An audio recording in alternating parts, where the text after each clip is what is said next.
Amerika Syarikat perlu turunkan tarif ke atas barangan China untuk teruskan urus niaga. Presiden Amerika Syarikat, Donald Trump, berkata akhirnya perlu menurunkan tarif import ke atas barangan dari China kerana jika tidak, adalah mustahil untuk membangunkan hubungan perdagangan antara kedua-dua negara.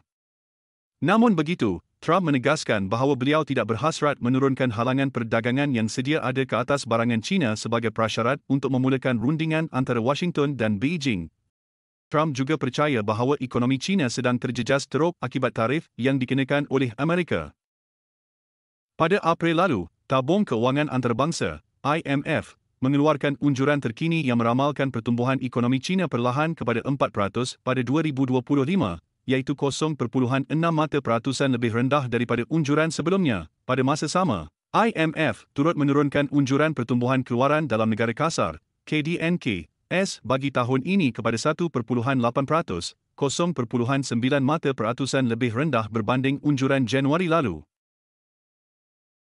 Susulan beberapa langkah dalam perang perdagangan antara kedua-dua negara, tarif, timbal balik, tambahan Amerika ke atas barangan China mencecah 125%, manakala tarif China terhadap barangan Amerika juga berada pada kadar 125%. Selain itu, Amerika turut mengenakan tarif tambahan sebanyak 20% ke atas China atas alasan kegagalan memerangi dadah sintetik secara berkesan.